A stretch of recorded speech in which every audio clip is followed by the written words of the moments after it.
Rezultatet e zgjedhjeve të 28 dhjetorit, veçanërisht në votimet jashtë Kosovës, tregojnë një përkrahje të fortë për lëvizjen vetëvendosje me 13.899 vota, apo 86.74% të mbështetjes nga diaspora. Ky rezultat ngre pyetjen se sa vendimtare ka qenë diaspora në fitore të partisë dhe nëse ajo mund të konsiderohet bastioni kryesor i lëvizjes vetëvendosje jashtë vendit. Drejtori i Ligës Qytetare Shqiptaro-Amerikane Agim Maliçkaj deklaroi se e drejta për vot lidhet me shtetësi dhe kësaj nuk mund të mohohet kjo gjë. Ai këshilloi partitë që të fokusohen te Morgata dhe të mos e anashkalojnë rolin e saj. Në vende demokratike, e drejta për të votuar lidhet me shtetësi pa marrë parasysh ku jeton. Nëse humbet shtetësia, humbet e drejta e votës. Kjo nuk ndryshon kurrë.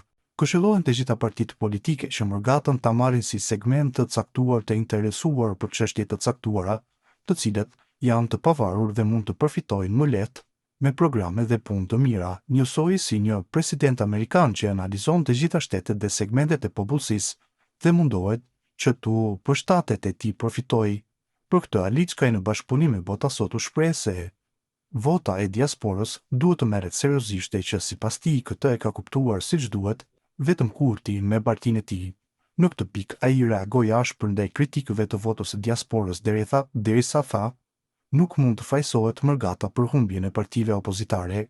Vota Morgatës duhet të merret seriozisht, të respektohet dhe të përfitohet, jo të anashkalohet dhe të bllokohet. Zgjedhjet e 28 dhjetorit e treguan se Morgata është faktor i rëndësishëm për të fituar zgjedhjet. Këtë e ka kuptuar me kohë kryeministri Albin Kurti me partinë e tij, Lëvizja Vetëvendosje dhe koalicionin. Kjo vot e ndihmoi atë që të shënoi fitore impresive, plotësisht me merit. Unë dhe shumë shokë të mi jemi të mbledhosur nga përpjekjet e humbësve të zgjedhjeve dhe mbështetësve të tyre në media të akuzojnë Morgatën për humbjen e tyre, ta ofendojnë dhe njollosin pa pikë arsye dhe kontrolli. Ofendimi më i ulët dhe më i rrezikshëm i tyre është se kryeministri Kurti na qenë ka Cernagor. Ky është një sulm i paskrupullt ndaj të gjitha trojeve shqiptare dhe mbar kombit shqiptar, theksoi ai. Krahas kësaj, drejtori i LQSH-s foli edhe për ofendimet që janë bërë Morgatës kohët e fundit në lidhje me shkollimin e emancipimin e tyre. Po ashtu i ulët dhe krejtësisht i pavërtetë është deklarimi se Morgata në qenë ka e pa edukuar dhe frikacake që ka ikë nga lufta dhe problemet e Kosovës. Morgata është e mbushur me intelektual të gjitha lëmive dhe niveleve dhe është shumë e informuar. Djemtë dhe vajzat e Morgatës kanë marrë pjesë në luftë, kanë financuar luftën dhe i kanë mbrojtur luftëtarët e lirisë në Washington e kudo, edhe pse luftën direkt e kanë bërë luftëtarët e lirisë, para të cilëve duhet të përulen të gjithë, vetëm ata pa logjistikë dhe mbështetje të gjerë nuk do të vinte fitoria. Ai vazhdoi dhe përmendi edhe disa akuza të tjera, e që sipas tij janë shumë të pakuptimta.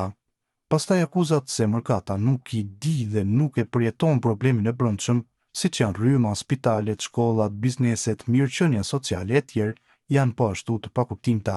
Mërgjimtarët i kanë shtëpitë dhe pronat për të cilat pagojnë taksa, mbesin edhe ata që rrymën ose nxemjen gjatë qëndrimit i financojnë familjet e tyre të sëmurët, shkollimin e fëmijëve sipas nevojës dhe ndihmojnë hapjen e bizneseve.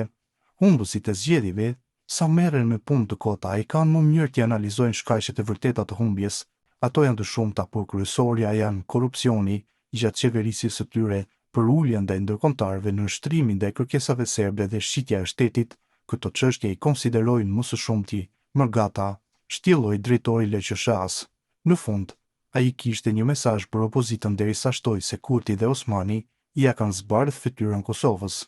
Ka ardhur koha që antarësia e GRPDK-s dhe AK-s me luftëtarët e vërtetë të lirisë dhe antarësia rrugoviste e LDK-s që ja duan të mirën shtetit dhe kombin të bëjnë presion mbi kryerit e tyre që disa të tërhiqen, të tjerë të ndryshojnë dhe të fillojnë të punojnë për shtet dhe komb, pastaj për parti dhe pushtet.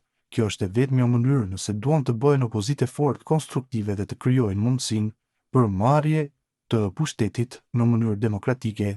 Disa kërkesa të çmendura për mospranim të zgjedhjeve dhe rrëzim të kryeministrit Kurti me trazira në rrugë do t'i zhdukin plotësisht nga jeta demokratike.